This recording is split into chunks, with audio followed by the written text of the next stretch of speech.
So our first reader today is MJ Fievre, and I have enjoyed hearing MJ read a couple of times, and I'm really excited to hear her work again. She was born in Port-au-Prince, Haiti, and she moved to the United States in 2002. She's the author of Happy Okay, poems about anxiety, depression, hope, and survival. And she's the writer behind the Badass Black Girl series. She helps others write their way through trauma and build community and create social change. She works with veterans, disenfranchised youth, cancer patients and survivors, victims of domestic and sexual violence, minorities, the elderly, those with chronic illness or going through transition, and any underserved population in need of writing as a form of therapy, even if they don't realize that they need writing as a form of therapy. MJ currently writes from Winter Garden, Florida, and I'll be posting links to where you can find her book and her website in just a few moments. But right now, welcome, MJ. Thank you again for being with us, and the stage is yours. Thank you. It was cool. Usually I see them in the trees, but I saw them in your backyard. Thank you so much, Judy, for having me. Thank you, everyone, for being here. I'm going to read 3 pieces today. Well, I'll start with 2, and if there's still time, let me know, and I'll read a 3rd one. The first piece is titled Coronations. I was talking to a loved one, and she was telling me that she was supposed to be a twin, but her sister died before birth, and she always tried to imagine what it would have been to have a twin sister. And she took comfort in thinking that maybe her sister was happy wherever she was. And of course, I started thinking about, well, the unhappy life she would have had if she had been born. And this gave me the inspiration for Sonia, where I'm thinking about having a sister who's not able to keep her life together. So Coronations for Sonia. 1. I sat barefoot on the crimson tiles of the lake house to watch telenovelas and learn Latin curses as the crisp mountain air played notes of citrus and wood, and dawn crept low and stealthy over the water in a haze of pale gray tinged with fire.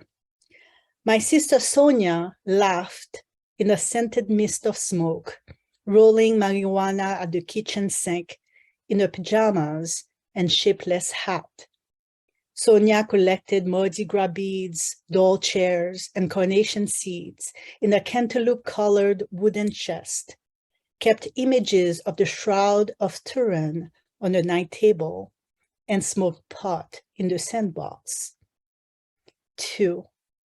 Sonia called Father Vincent when demon cats came dancing under a window in the bruised, itchy summer morning.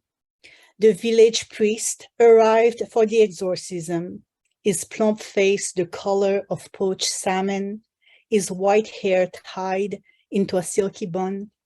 I took in the deep and fresh timberish incense, the smell of white sandalwood, cinnamon, and oak moss. Sonia's coke overdose was on Christmas Eve, 1999. In the crisp sunlight, she used a broken shell to dig out the veins of her wrist, and at the hospital, she talked about heaven in a low voice. 3. From the huge trucks on the lake road, the skinny and tattooed goats hang upside down next to the machetes that will later slice their heads. At 17, I drove with my high school sweetheart on that road. In the yearning silence of the house, I heard the haunting speech of Father Vincent about sin and God's salvation. When I was 10 years old, Sonia and I buried a baby duck in my parents' backyard. We put him in a yellow shoebox with carnations. Sonia read Our Lady of Mercy while I dug a hole in the wet earth. Thank you. The second piece, the first piece appeared in the Miami Poetry Collective, and the second one appeared in the Southeast Review. And this one is actually a memoir piece. It used to be a poem, and then it became a short. And it's about a traumatic experience that I had when I was 8 or 9, and it's a reflection of the political situation in Haiti. It's titled On the Balcony. On the balcony. On the sidewalk in Port-au-Prince, a girl wearing a golden evening jacket fried griot in a pot of oil over a tiny fire and made jumbles of tablet out of brown sugar and shredded coconut.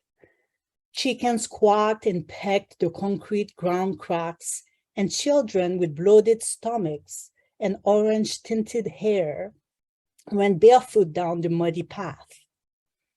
The children fled when the angry mob gathered in the street, yelling, "Long live Titid," the president priest. They were pushing a man whose body was covered with wounds, bruises, and blood. A loud voice ordered to hold his legs and arms down as a tire was necklaced around him. Before I could say Jésus, Marie, Joseph, flames were licking his body and clothes with their burning tongues. Oh, the pretty colors, I thought, before my brain finally registered that the man was screaming, jerking, with flames that stripped flesh from his hands. He stretched his neck, wept, and twitched. I imagined his skin crackling from the heat, the fire sucking the oxygen out of his lungs to help feed his inferno. Sweat grew like crystals across my brow as the man's hair shriveled and tore away. From the balcony, I couldn't see all of it, but I knew his muscles were melting and that he would soon be a pile of dark gray ashes next to sewage washing through the shacks. His clothes burned and smoldered around the bare erupted meat of his back. I stood there on the balcony, gasping, throbbing, and covered in sweat, and a weak sob leaked from me. I suddenly became aware of another warm, living body next to mine. My mother reached out and hugged me. The man's skin was gone from his hands, his arms, his chest. His shirt had, his shirt had melted into him, taking skin with it.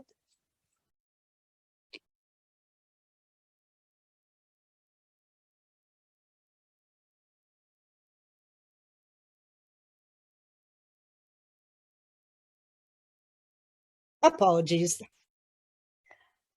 The man's skin was gone from his hands, his arms, his chest. His shirt had melted into him, taking skin with it as it dripped onto the ground. Popular justice, my mother murmured. They kill all the Makuts. I never learned who this man was. They didn't reveal his name on TV that night, but they did mention that he had been one of Papa Doc's spies. That's when I started having the dream. I'm always standing on the roof of the Palais National, watching the girl making tablet. I know that safety lies behind me, but I always step off the edge and fall. I've been asked several times, why write this piece? Because it is kind of gruesome, but I think that the role of a writer is to report things that they've witnessed, whether it's very joyous things or the murder of a man. And this piece actually leads me to the next one, which is a short poem about what it means to have the responsibility to represent a people or a family, or sometimes even to represent yourself in front of other people. So this last piece is titled, I Will Not Carry a Country.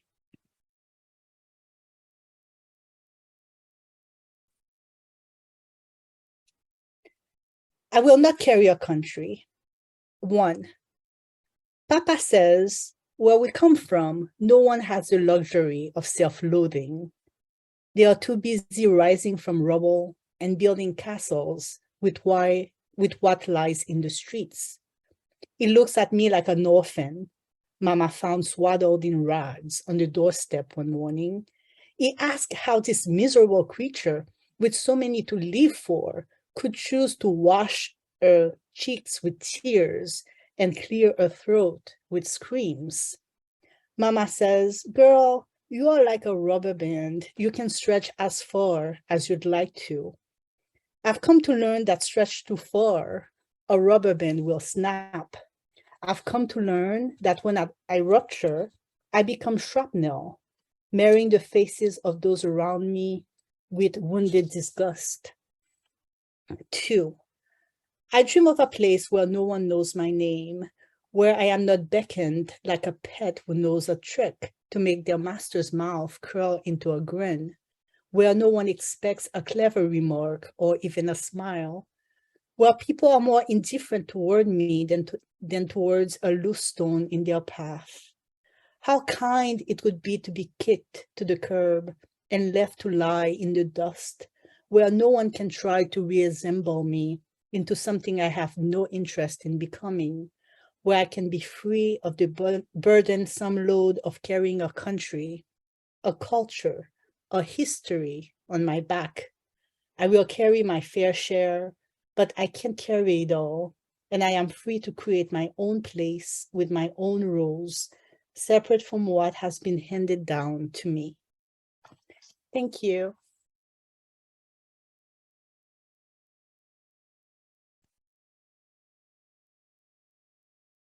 Thank you, MJ. So powerful. Thank you for joining us today.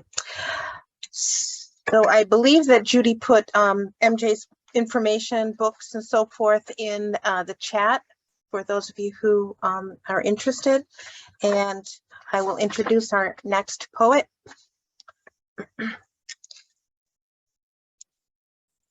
Catherine Esposito Prescott is the author of chapbooks Maria Sings and The Living Ruin. Recent poems appear in Eco Theo Review, Green Mountains Review Online, Mezzo Camine, Nell, Northwest Review, Pleiades, Stirring, a literary collection, Valparaiso Poetry Review, Verse Daily, and West Trestle Review. Co-founder of Swim and editor-in-chief of Swim Every Day, Prescott teaches vinyasa yoga and yoga philosophy in Miami, where she lives with her family. And I know Judy will be putting her information in the chat as well. Catherine? Thank you so much, Susanna. Thank you so much, Judy. It's great to be with you again. I love the performance poets of the Palm Beaches, and it's always an honor to join you and this incredible community you've grown over the years. And it's lovely to be here with MJ. Thank you for that beautiful, truthful, searing reading. Thank you. I'm going to read a few pieces from a new collection tentatively titled An Ordinary Offering. I think, like most of you are poets here, and I think, like most of you, our job is to report, right, to tell the truth of what's going on, as MJ was saying. And many of us wrote in response to the pandemic, which is the time that we lived through and are still living through. So I'm going to begin with everyone has one, I know, I know y'all do. I'm going to begin with my pandemic poem.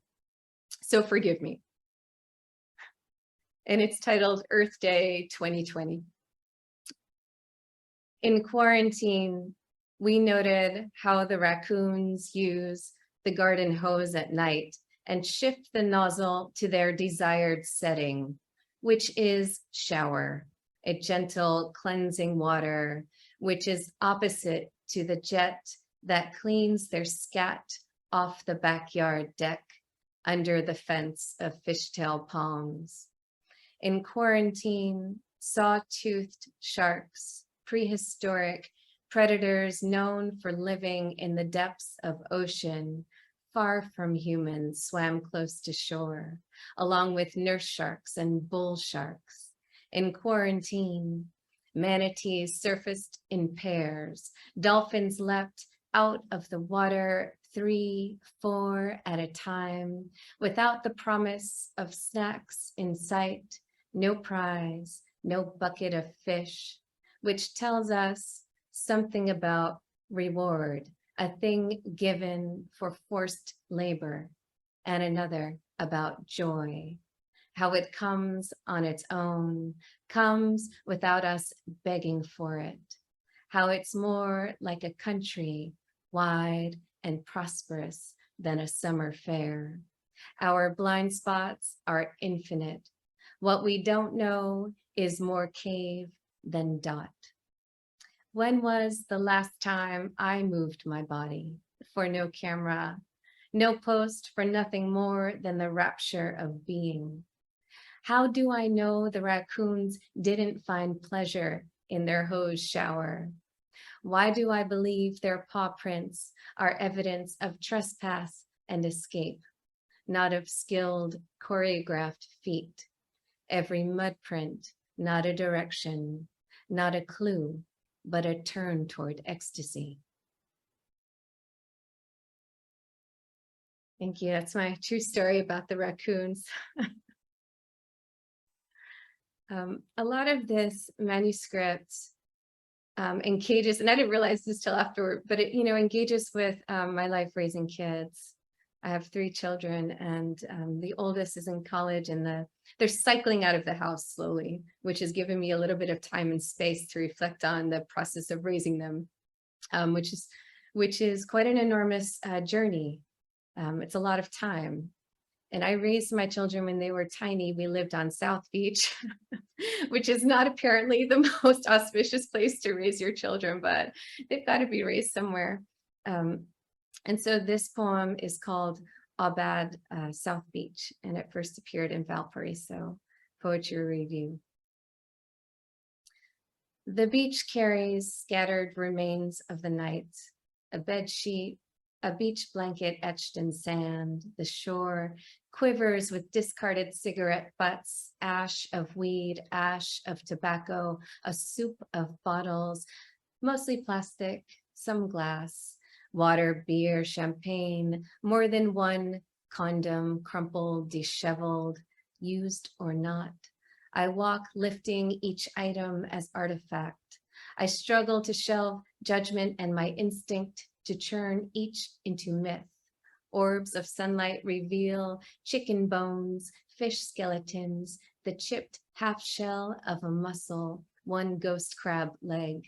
We combed the beach one year, throwing larger refuse into large plastic trash bags, then sifting through sand for hidden debris, the way we knew how to as mothers, grain by grain, as we parted our children's hair many times that year, lifting knits and eggs from soft threads, from hair which had not yet known gel and dye. That day, my son found a lucky seed from Cuba via Africa, one that holds the evil eye at bay, all who would cause him harm, and a rosary made of brown crystals, each bead intact with a Christ sullen, surrendered, spinning. The ocean washes up more than memory. What is held by sand travels into the ocean's body and returns not as waste, not as sacrament. I would not let him throw them out. How could I? He was too young to know faith, he who had never needed to pray.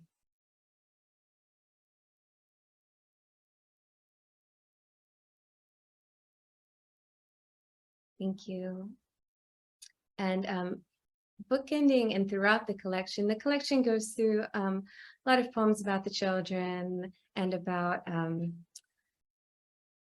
developing a spiritual life, which I think for poets, it's kind of something that can happen. It's like a work hazard almost if you're an artist or a writer.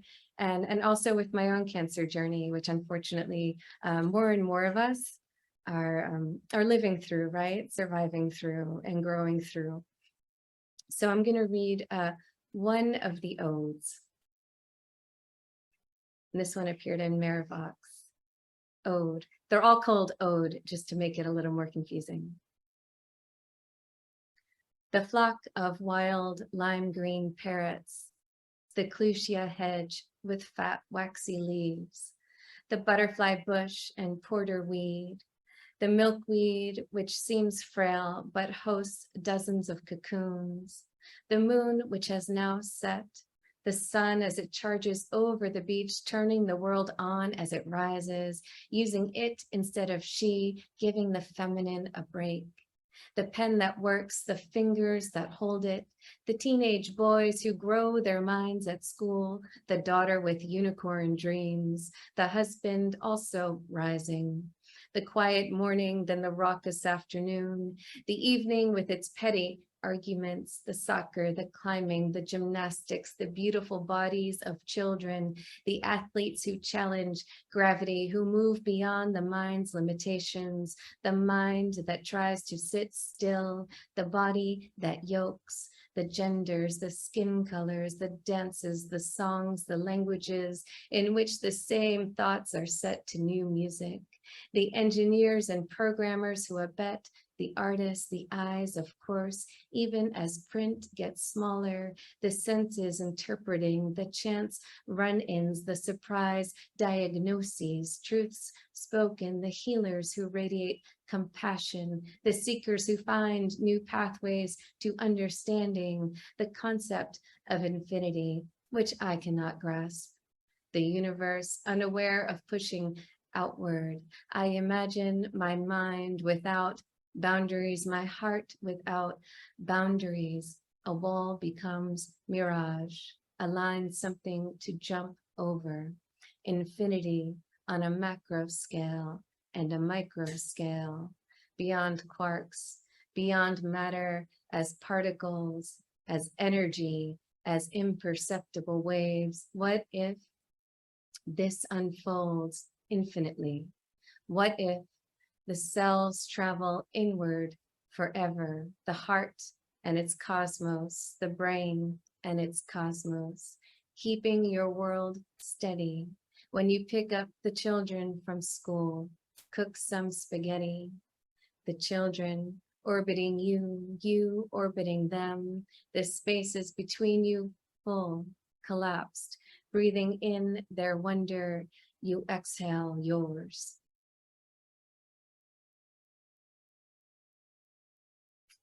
I mean, one thing a diagnosis can do is it can do many things. It can also just brightly illuminate the world around you and everything in it, right? So hence all of these odes. Let's move on. As I scroll through, I see nothing but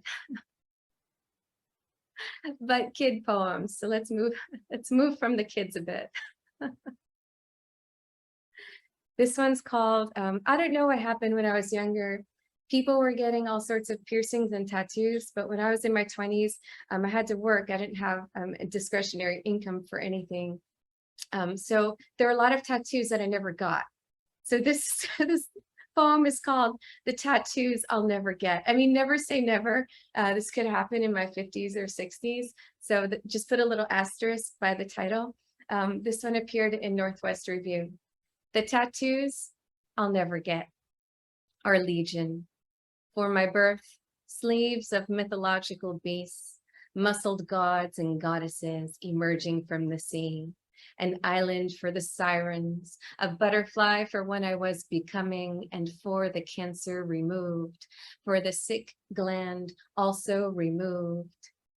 Yin and yang, from the year I left my religion, the names of old boyfriends of my dead and my babies written in wedding invitation script on my forearms, infinity symbols, a bracelet of laid back eights around my wrist, one for each child and one for their dad, I'm missing hearts, arrows, and stars. I'm missing a Celtic symbol for perseverance and a Sanskrit word to remind me of who I really am. The self beyond groceries and credit card payments, self of the empty mind. This morning, I saw a rainbow backbend over the earth's shoulder. I would like to have this rainbow etched across my back, blade to blade. It would look over the sun inked above my tailbone, spiraled, whirling, and ancient. I imagine my tattoos awake, animated, winking, and whispering on the tapestry of my body. A visual diary of a life well lived or lived like many others. Part real, part fantasy, all of it mine. Thank you. Thank you. And I think I'll read maybe just one more, if there's time. Okay. This one appeared in South Florida Poetry Journal. Thank you guys at Slopo Pojo for all that you've done for many of us, for all of us really in the community. I don't know if there's a poet you haven't reached out to yet. And if there is one, you will find her or him shortly, or them shortly. This was a poem that I wrote, and then I don't know, sometimes we write things and then we put them away because we judge them pretty harshly. And this was one that I put in the depths of my computer. And one day I was just moved to go through some old files and clean up some things as we do. And I found it and I worked on it and I sent it to a friend who said, it's not as terrible as you think. So poets are often said to work alone, and we do to an extent, but often our best moments happen in community. You found the audio? So this one is called Ordinary Offering, and it's the title poem for the collection. It's the most beautiful thing we do, she said, which meant carrying a spirit within our bodies, which could also mean being possessed by another. When pregnant with my daughter, I craved chocolate and sex. With one son, it was salted meats and conversation. With the other son, milkshakes and classical music. Each time their spirit left me like a fierce wind, blowing the sail of my body inside and out. For weeks after each birth, I rubbed my empty torso like an unemployed crystal ball whose answers were spent. Since then, scientists have found a newborn's cells inside her mother and a mother's cells inside her baby. Their fear is still my fear, their heartache and their joy mine too. I used to see quickening toddlers on leashes, one parent steering the curious humans away from the street. Every spring, the wild peacocks towed a string of newborn chicks behind them. Furry and dazed, they follow their mothers like soldiers across the cut-through street from meal to meal. Adolescent, they look like every other peacock. Their initial wobble grown to a tall strut. Their full feathered fans open into a many-eyed sculpture, an ordinary offering to any god. Thank you so much. Thank you. Thank you, Catherine. If we could just unmute and let's give both of our poets a hand for their inspiring and powerful work. If we